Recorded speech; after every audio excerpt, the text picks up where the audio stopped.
Hey, what's going on, guys? It's Turin here, and welcome to another Total War Warhammer online commentary. In this particular battle, I'm going to be playing the Beastmen with a very aggressive Vanguard strategy against New Bretonnia. So I'm actually going to pause the game because the infantry fighting actually starts within 10 to 15 seconds of the match starting. So pretty incredible stuff. I really like the new utility you can get out of the Beastmen. And Kazrak, guys, he also does have the option to Vanguard deploy, not on his chariot, but if you do use him on foot, he can Vanguard deploy, which is very cool. But anyways, just trying out a new strategy, and hopefully you guys enjoy it.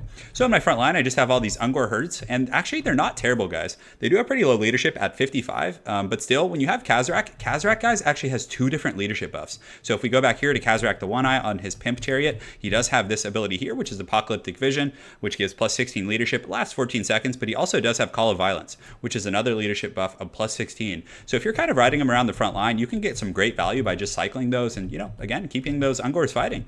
Also, the Foot Squires, they're an extremely good infantry. They can, trade with pretty much any infantry quite well, but if you have a unit that's very dense right here with these Ungor herds, it can take them quite a while to get through them, and again, you can kind of do pretty well for yourself through attrition. So I have a full line of these Ungor herds here, and he's not going to have any time to react. As you guys can see in the tooltip, these guys are indeed hidden right now, so my opponent cannot see any of this right now. As far as he knows, he just sees Kazrak and maybe some of my Centaurs back here. He does not know where my army is at all. So they're going to advance here. I do have 3 Ungor Raiders here, and the reason I bring the Ungor Raiders is because, again, they're pretty safe against Bretonnia. If he decides to come in with Lewin or any Cav, I invested in 3 groups of Centaurs with great weapons, and these guys trade incredibly well with Bretonnian Cav. It's actually shocking how well they trade, because again, on paper they might look low tier, but they do so good. So I do have 3 groups of those, as well as a group of Chaos Poison Warhounds to poison those elite Cav. So one of the reasons I was able to bring so much unit density is because, guys, I actually didn't bring any Gorbals, and when you think about that, that opens up about 3,000 resources, which is so many troops. So I have a very wide kind of, essentially aggressive army right now, and not all my marbles are put in the Gorbals being effective, because again, if you bring 2 Gorbals and you're not able to get them on King Lewin, or there's very high value targets, you're going to probably lose the game. So again, this seems to be a pretty safe strategy. This is probably my 3rd or 4th game trying it, and I've had some really good success against Bretonnia so far. So I would recommend giving it a try, guys. Maybe it'll become the new meta. Who knows? So back here, I do have Kazrak, the One Eye on his chariot. He got some nice buffs. So he's actually cheaper now. So he costs quite a bit less, which is really nice. I believe it was like 100 or 200 on both his regular form and his chariot. On top of that, guys, he actually has this item, the Dark Mail. So what that does is it's a perpetual hex around him. Well, perpetual is the incorrect word. It gives negative 36 melee defense and negative 30 armor and negative 18 vigor when an opponent casts a spell. So you can see it targets if casting. So if there's a sorceress or a Fey Enchantress or something, or the Fey Enchantress near him casting a Life Bloom or or Earthblood, excuse me, it actually triggers and then gives a pretty massive debuff to enemy troops. So I actually really like it. It's a pretty cool ability there. So on top of that, he does have Scourge, which is really good for like chasing down Lewin. It gives poison, also gives some good offensive and defensive stats. 2 spears in the back line, and guys, this is the fun stuff right here. So my apologies for the long introduction. I just kind of wanted to show you guys this new strategy and go from there. So guys, I have Lore of Shadows. So I have the Pit of Shades, which is incredible against the Foot Squire blob. It is so good because, again, it just does massive burst damage, and they did buffed Vortex abilities. They last 25% longer, if I'm not mistaken, and they also don't move around as much. Granted, the Pit of Shades didn't really move in the first place. And on top of that, I do have the Pendulum. So I'm really only going to have enough Winds of Magic for 2 casts this game, but, hopefully they'll make a big difference. So aside from that, I do have some Hounds Vanguard just in case he got missiles, and that's pretty much it.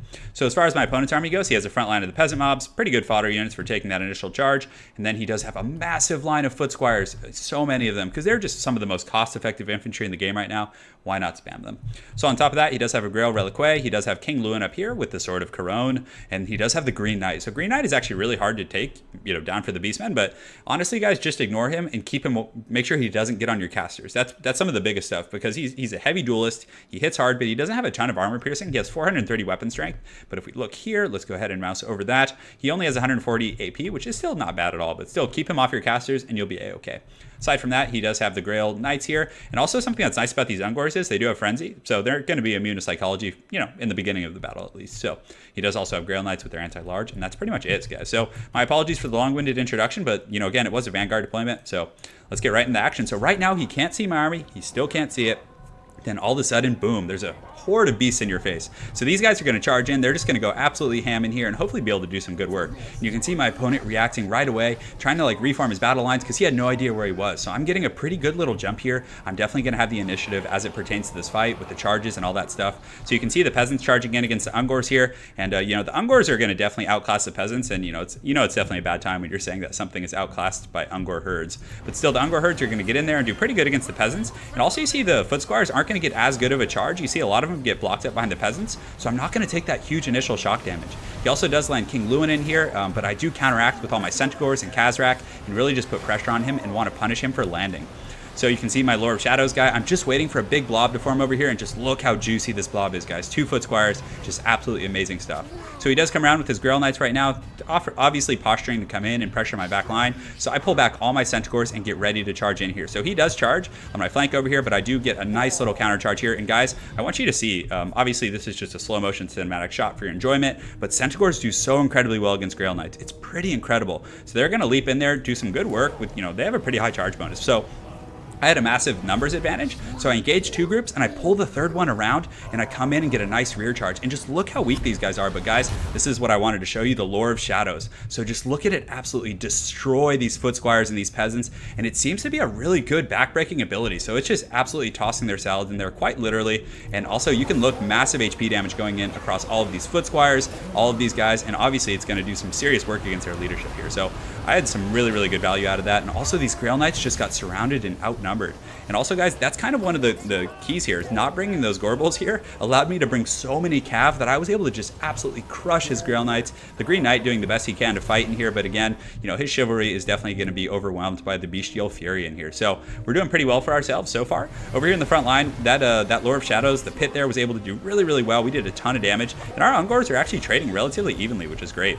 Over here, you can see I'm able to push back the peasants, and right now I'm lining up for the pendulum over here. So it's pretty cool using the Lore of Shadow abilities. It does quite a bit of damage, so we'll make sure to get another slow-mo. You can see right now I'm just trying to position it to make sure it's accurate. So we cast it. I don't get the best angle in the world, but it's still going to get in here and do some pretty serious damage to these guys. So here it comes in 1 and 2, and it should be right now in 3 seconds. It's going, and bam, there it goes. So it's hitting those foot squires, doing some pretty good HP damage. You can see it takes them down about 15, 20, maybe even 30% of their HP, give or take. So awesome stuff from the Lord of Shadows. It's definitely doing some solid work.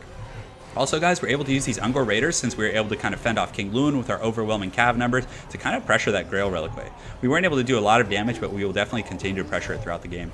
Over here, King Lewin is just getting swarmed by my overwhelming Cav numbers. And also, Khazrak has been really aggressive this game, and I do have the Scourge. So if we pause right now and look at the Scourge, it does give, it's activated, so it's doing all those negative debuffs. It's lowering his speed, his weapon damage, his vigor, all of that. And then on top of that, it's giving him plus 34 melee attack and melee defense. So he's just been an absolute terror for King Lewin this game, and it's just been chasing him around the entire time. So Lewin's in really bad shape because Centaurs are extremely fast, and they also never get tired. They never fatigue. So the entire battle, they're just going to be chasing and pressuring. So if you can obviously outnumber the Bretonnian Cav, you can trade extremely well for, the 900 resources you're paying. So King Lewin is definitely going down. He gets put in a trash can by those Centaurs. They're cheering. They're all hyped. But unfortunately, the Green Knight is still fighting and is obviously a force to be reckoned with. So the Ungors in the front line, when supported by the Lore of Shadows, I mean, we were able to do some serious work. Look how beat up these foot squires are. And even over here, I took some casualties on my front line, but, again, with the auxiliary spears coming in to help, we were able to just break them. So an amazing performance from the Ungors. I was really, really impressed with that. And you can see our Ungor Raiders here doing some excellent work against this Grail Reliquary. Because again, it only has 40 armor, so having these cheap missiles to just focus them down. And also, there was a bit of the battle I didn't get to show you guys when these Ungor Raiders were just applying massive pressure to King Lewin. They are what initially got him low right out of the gates, because we were actually hitting him with Scourge and then focusing him with missiles, and he was not having a good time at all. So at this point, pretty much all of the Bretonnian troops have routed off the battlefield. Just an outstanding, I would say an outstanding performance from the Lore of Shadows. It was really fun, and I think it kind of caught him off guard, because the Bretonnian blob with foot squires is extremely common. They just bring massive foot squires, maybe 1 or 2 Cav units. So obviously to deal with that, you just bring the Centaurs, who actually seem to outclass Bretonnian Cav. Obviously, one-on-one, the Bretonnian Cav will win, but for the cost, Centaurs do a ton of shock damage. It's pretty incredible. So definitely very happy with the performance there. So hopefully you guys enjoyed that cast. But you can look, 75 kills in some of these guys. Granted, they were fighting peasants, but look at the damage these foot squires took. They were essentially, beaten up pretty badly. Some of these guys obviously routed due to leadership. Although I believe the balance of power bar on these units right here where I'm mousing, it actually doesn't show their HP. It shows their model loss, I think. So it's just not giving us the full picture as far as how low they were. So we had the Centaurs. We were able to kind of focus Lewin. Our missiles didn't get a ton of kills, but they were able to really pressure his Lord and his Grail Reliquary, and of course the Lore of Shadows. You guys saw that in action. So again, very well played to my opponent, Breaded Chicken. Look forward to seeing you again on ladder, and I hope you guys enjoyed that Beastmen strategy. Have an excellent night and take care.